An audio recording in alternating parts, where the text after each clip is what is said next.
One of you has a very significant, very large collection of a very specific tool that is used for woodworking, and I know you use that tool and the collection of those tools very often.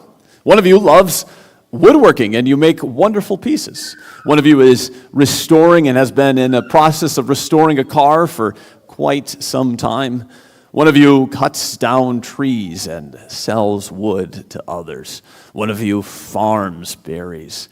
I love looking out at the crowd because I know from your lives and the time that we've spent together just how many projects you work on, how many things you build together, right? One of you takes care of and develops the parks in the area. One of you provides safety and security for the local meat processing plant so that we can actually eat the meat that is processed at that plant. Over and over, I can go down the list, right, of all of the things that you do with your lives and how you guard and take care of and protect the things that we've been given, how you then develop those things so that they're useful for everybody else. I love to see it. I love to see the stories of how you are taking care of all of the things that you've been given, and you are helping us in that way. It's a wonderful thing. You are not just consumers. You might be a little bit trapped in the world of consumerism, but I can look at you and I know that you are here to take care of and develop and guard and protect and foster all of the stuff that we've been given. And that's what we want to see today. Last week we asked the question, who am I? Right? God has placed these people here in this humanly world that He's created, right? That's what we heard all the way back, that He made this wonderfully structured world, organized world for humans. And then we asked Him, okay, so who am I, this human that He's put into this world?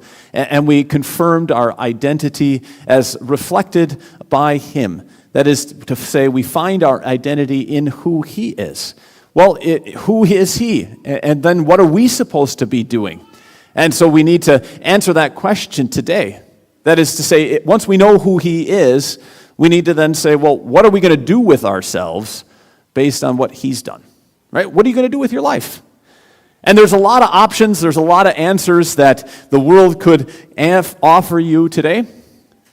And there's some of them that are going to be confirmed for us here in Genesis chapter 2. So if you want to follow along today, we're in Genesis chapter 2. We're going to start with verse 15, and you can hear the words there. Here's the first thing that we want to see as we look at Genesis chapter 2. We're going to see the garden and the work that God gave Adam there. God put Adam in the garden neither to consume it or to just refuse it, but to steward it. He says it this way, the Lord God took the man, and He put him in the Garden of Eden to work it and to take care of it. So the man had two purposes in the garden. First thing was to work it, to work the garden. Now that word work, it's not a super fancy word, but it can get used in all kinds of different situations. It's not the kind of word that you use as a farmer. This is not the farming word. It meant more like toil or labor or service. And it could also be the word that you would use for worship or for work in the temple. So if you're the priest or somebody who is put in the temple to take care of the temple and do the temple taxes, you're asked to work in the temple. And notice how, more importantly, it says to work it. Now, isn't that a strange thing? Adam was put in the garden to work it. What do you mean work it? How do you work the garden? Right? When I was a kid, I for some reason, little kid, my dad was repairing the roof on our house. He stripped all the shingles off, and then he put all the shingles back on after taking off the shakes and the 20 layers of bad underlayment and all the other junk that was on a 1920s house. But I was so fascinated by my dad doing that project and helping out, right? I made a little sign for him. I don't know why I did this, but I thought it was cool. I was 7 years old or something. I painted on this little sign for my dad, and he put it up in his shop, still to this day, work the roof. Now, why did I say work the roof? I mean, He's not working the roof. He's doing a job. He's working, and he's working on the roof, right? It was a strange phrase, but for some reason I was so fascinated by the work that he was doing to fix the roof that I said, just work the roof. And that's what God did to Adam, right? He didn't say work in the garden. He said work the garden. Really, if you look carefully at the text, that's exactly what it says. He says work the garden. Adam wasn't just supposed to work in the garden and make cool things. It wasn't just supposed to be his home. No, the entire garden was Adam's project. It was the man's task to make that garden flourish in the most fascinating way possible.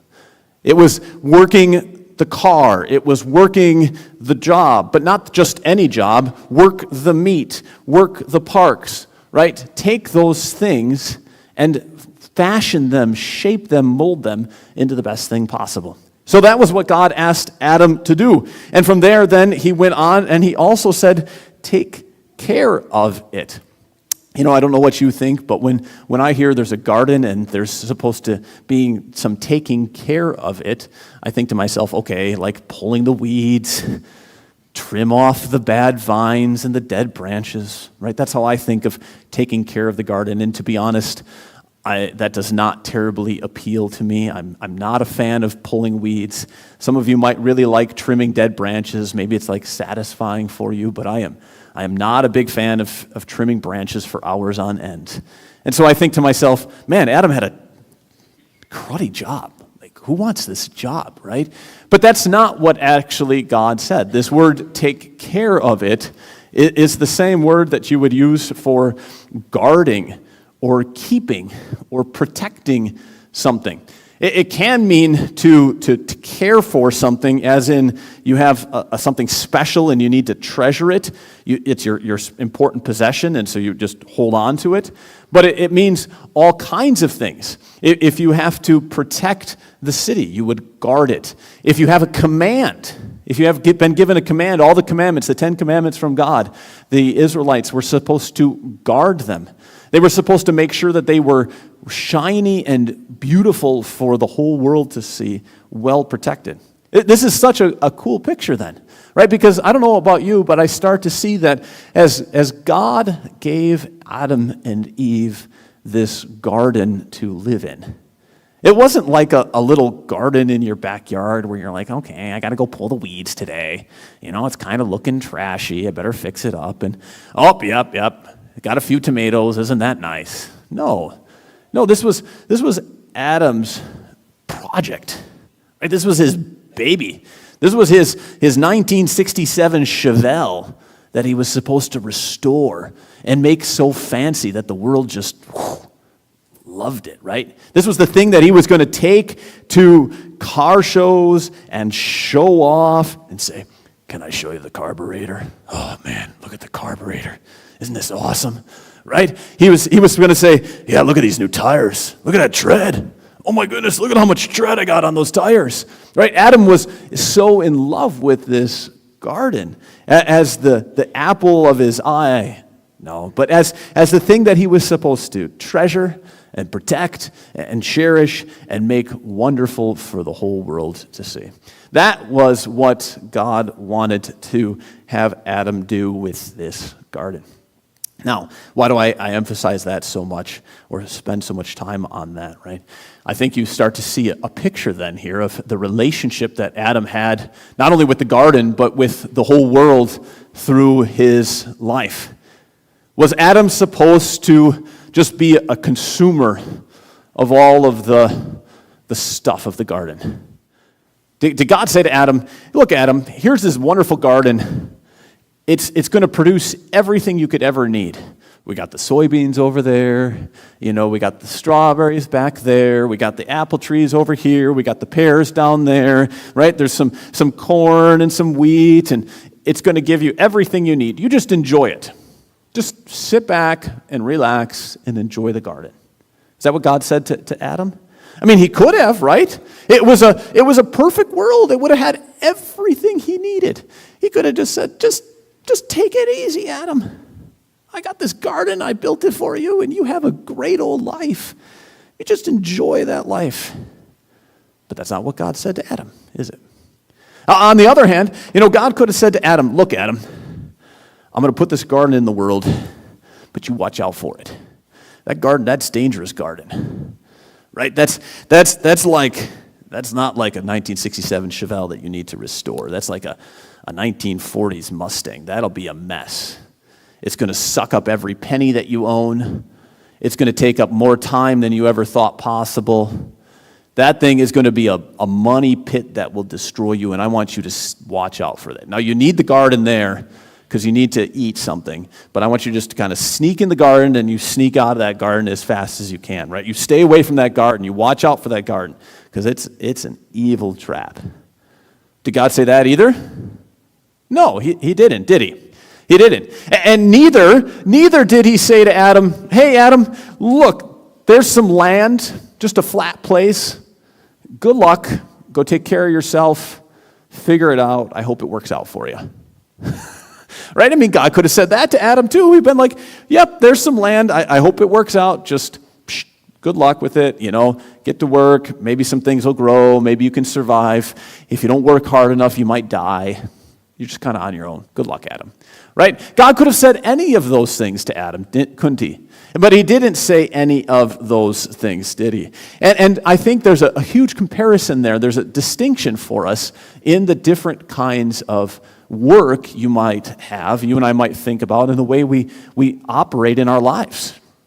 Right? If we think that we're gods, like in that last example where we just say, here's a flat piece of land and good luck, I hope you can create a good life out of this. You and I will put the pressure on ourselves to create a life. We'll say, it's my job to just create this life, and I'm going to have to get it through really hard work, get my life all figured out, get my act together, get it straightened out, and I hope it all works out okay. Now, other ones of us, we might say, look, this world is just here to serve me. I can just kick back and enjoy it and consume and take whatever I want out of this life. It's just going to be my life, and I get to enjoy it and snarf down all the good stuff in the world, right? Oh, man, isn't this great? I'm just enjoying my easy life. And in that way, we consume the world. Others of us might say, this world, it's just an evil place. I don't want to have anything to do with it. Man, that world, it'll ruin you if you spend too much time on it. That'll just suck you up, and it'll destroy you. It'll terrify you. And so what do? We run away from the world. Ultimately, you see this most in somebody like, say, the monks, who weren't doing it sometimes. Some of the monks were doing it for very good, solid spiritual reasons. But some of them were just doing it because the world is an evil place, and I want nothing to do with it. So you condemn the world. And that's how you think of your work and your life. It's a condemnation of this world. But the picture that God wants for you and I to have, the Christian view of life, is to say, I'm going to craft this world into something beautiful, into something wonderful, into a declaration of the glory of God and an instrument and a tool to serve others. I am not taking my 5 acres of land or my 10 acres of land outside of town or my nice little hovel that I can barely afford. I'm not taking this place so that I can just suck off all the resources and feel better about my life. No, I got this spot so that I can craft a temple, craft a testimony, a monument to the glory and honor of God and to the service of others. Friends, God puts here before you and I in the Garden of Eden this high and holy calling in our lives to not serve our own ends and our own purposes, and to not also hate the world that He gave us, but to craft it into something beautiful and wonderful. And if that puts a lot of pressure on you, I get it. It does on me too, right? It's no wonder that the world has then gotten so filled with sin. Because who can live up to that kind of call? That's why God put a helper in the world. Did you see what happened next? God then came to Adam and He said to him this. He said, I'm going to make a helper for you to work in the garden with you. And so what did Adam get to see? He saw all of the plants, all of the animals of creation. And so we tend to think that what God is doing here as he shows Adam this garden is just to say, look at all the options, Adam, you have for marriage. You could marry all these people, wouldn't that be nice? Or all these animals, wouldn't that be nice? But isn't God doing so much more than that? And it's shown in the word helper. Now that Hebrew word for helper, what God says about the woman, that's a strong word.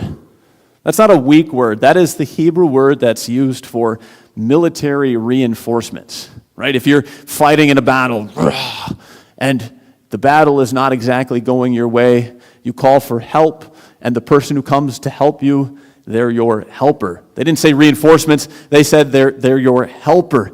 You've been surrounded and you're outnumbered by 5 to 1, right? And a helper comes to rescue you. In fact, in the Bible, many times this word that is used of helper is the word that is used for God. He's our help and our strength, our refuge and our strength. And you can see then that this word, it's not a little thing.